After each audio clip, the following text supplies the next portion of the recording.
审查日临近，空气中弥漫着一股无形的紧迫感。叶然坐在公寓客厅的沙发上，手指无意识地摩挲着茶几边缘，眼神游移，脑海中反复回想着即将到来的审查。他知道，这不仅关乎他的身份，更关乎他与顾婷之间那段有名无实的婚姻是否能画上句号。窗外初夏的阳光明媚，洒在地板上形成斑驳光影，可他的心却像被阴云笼罩，沉甸甸的喘不过气。门铃声打破了沉默，叶然猛地一惊，起身去开门。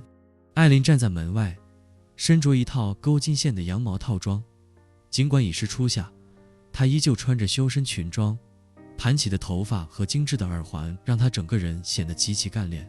她拎着一个黑色公文包，步伐利落地走进客厅，语气公事公办：“我来送材料，这是我整理好的资料，15份文件，一式2份，你先看一下，然后签字。”他将一叠厚厚的文件放到茶几上，眼神扫过叶然，注意到他眼底的疲惫，眉头微皱，却没有多说什么。叶然接过文件，低头翻阅，纸页上的条款密密麻麻，夹杂着大量法律术语和细则，让他头皮发麻。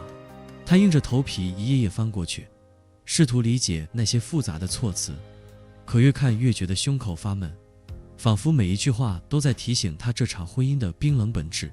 艾琳坐在对面，端起一杯水，目光平静地观察着他，片刻后指着第8页说：“这部分记得仔细看，涉及隐私问题，审查时可能会重点问。”叶然翻到那一页，内容直白地提及2人性生活的细节，脸瞬间红了，从耳根到脖颈都染上一层薄红。他低头不敢看艾琳，手指无意识地捏紧文件角，像是被烫到了一般，声音低得几乎听不见：“这一定要回答吗？”艾琳面无表情地点点头，语气依旧冷静：“这是去年新加的内容，移民局压力大，份额少，他们只能想办法卡人，你得做好心理准备，审查官可能会问得很细。”叶然咬紧下唇，心中涌起一阵羞涩与不安。他知道这场审查是为了拿到身份，可这种被赤裸裸剖析的感觉，让他觉得自己像一只被摆上案板的鱼，任人宰割。他偷瞄了艾琳一眼，发现她神色如常，仿佛早已习惯处理这类事务，心中不禁生出一丝羡慕。如果他也能像他这样从容就好了。楼梯上传来沉稳的脚步声，顾婷从楼上下来，穿着一件深色衬衫，袖口微微卷起，露出结实的小臂，气场冷冽而强大。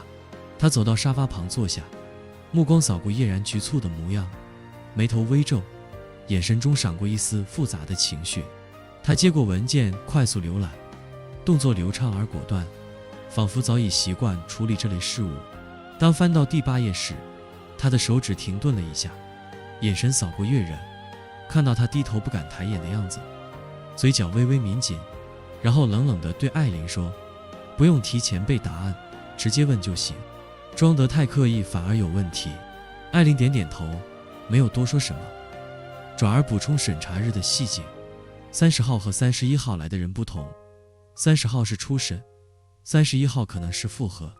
顾总，记得准备好身份证件复印，还有你们2人的合影，最好是近期的。他顿了顿，看了叶然一眼，语气稍缓：“别太紧张，移民局主要是看你们是否真实生活在一起，一些细节问题我已经整理成册，回头发给你。”叶然低头问了一声，手指依旧攥着文件，掌心已渗出细汗。他知道艾琳是在帮他，可心头的压力并未因此减轻，反而因为顾婷的存在而更加复杂。他偷瞄了顾婷一眼，发现对方正低头翻看文件，侧脸线条冷峻，像是永远不会被任何事扰乱心绪。叶然心头一紧，脑海中浮现出3年前初见时的情景。那时的顾婷在美林小馆点了碗排骨面，冷漠而疏离，可眼神却透着一丝让人心动的温柔。如今3年过去，他却依旧猜不透顾婷的心思。艾琳没在这边久留，完成任务后起身告辞：“我先走了，有问题随时联系。”叶然起身送他到公寓外，车子停在大门口。艾琳今天穿着一双很高的细跟鞋，但步速依旧很快，整个人透着干练与果断。送到车门口时，叶然低声道：“谢谢你，艾琳，真的。”艾琳将包和围巾丢进后座，手扶着车门，想了一下，对他说：“不用谢我，要谢就谢顾总吧。”他的语气中带着一丝意味深长，眼神扫过叶然，似乎在试探他的反应。叶然嗯了一声，低头掩饰自己的情绪，耳根却又红了起来。艾琳笑了笑，没有再说什么，钻进车里，很快消失在街角。叶然站在原地，抬头看着初夏的天空，阳光刺眼，可他的心却像被一层阴霾笼罩。他知道艾琳的话意有所指，可他不敢深想，也不敢奢望顾婷对他的态度有任何改变。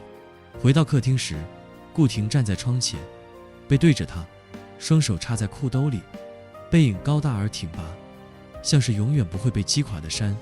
可叶然却从那背影中感受到一种说不清的孤独。他犹豫了一下，轻声问：“你今晚留下吗？”声音低得几乎听不见，像是怕惊扰了什么。顾婷转过身，眼神复杂地看着叶然，低声说：“最近移民局盯得紧，我会多住几天。”他的声音中没有太多情绪，可目光却停留在叶然脸上，像是要看穿他的内心。叶然点点头，心中却涌起一种说不清的情绪。他知道顾婷是为了审查配合，可内心深处却期待这种短暂的相处。他想起3年前顾婷第一次带他回这栋豪宅时的情景，那时的自己满怀忐忑与期待，以为婚姻会是童话的开始，却很快被现实击碎。顾婷的冷漠、寒弱的存在，那些八卦新闻的嘲讽，都像一根根刺扎在他的心上，可他却无法割舍，因为那是唯一的希望。顾婷看着叶然低头不语的模样，心头涌起一种陌生的冲动。他想走过去，抱住叶然，告诉他自己其实并不想让他离开。可这个念头刚起，就被他狠狠压下。他连自己的情感都搞不明白，又怎能给叶然一个明确的答案？他低头看着自己的手腕，那只昂贵的手表静静地躺在皮肤上，指针一分一秒地走着，可他的心却像停滞了一般，无法找到方向。有话要说，顾婷突然开口，打破了沉默。他看着叶然，语气中带着一丝试探。叶然抬起头，眼神中闪过一丝慌乱，摇了摇头，没有。他转身打算上楼，顾婷却又喊住了他：“叶然。”顾婷的声音低沉，带着一种说不清的情绪：“别想太多，审查会通过的。”叶然愣了一下，回头看他，顾婷的眼神中似乎有一丝柔和，可很快又被冰冷覆盖。他点点头，逃也似的上了楼。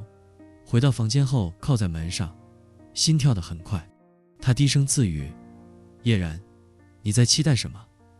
他只是为了配合而已。”可这话说完，他却觉得心口像被针扎了一下，酸涩的无法言喻。他走到窗前，看着窗外西新区的夜景，那些璀璨的灯光与他无关。他想起小时候在偷渡船上，母亲颤抖的声音：“然然，忍一忍，到了联盟国就好了。”那时的他以为联盟国是天堂，可如今他却觉得天堂与地狱不过一线之隔。他只是一只流浪的小猫，偶然被拾起，却始终找不到真正的家。与此同时，顾婷站在客厅窗前，手指无意识地敲击着窗台，脑海中浮现出3年前初见叶然的情景。那时的叶然在唐人街的美林小馆，穿着脏兮兮的白色厨师服，脸上总是带着笑，招呼客人的时候热情又真诚。顾婷第一次去那里吃面时，正逢工作日的下午3点，店里空无一人，叶然靠在收银台看东西，连有人进来都没察觉。她穿着一件有些发黄的围裙，头发被汗水打湿贴在额头上，手里拿着一本破旧的笔记本，似乎在记着什么，嘴角还带着一丝浅笑，像是在幻想什么美好的事。那一刻，顾婷觉得叶然像一只流浪的小猫，带着让人怜惜的天真，即便身处破败的环境，也依旧努力地散发着自己的光亮。可如今，他却只能看着叶然在审查的压力下变得更加沉默，更加小心翼翼。顾婷心头一紧，手指攥紧窗台，指节泛白。他知道自己不该对叶然有任何非分之想，可为什么一想到审查结束后叶然可能会离开，他的心就像被掏空了一块。他低声自语：顾婷，你到底在怕什么？声音低沉而复杂，像是连自己都无法给出答案。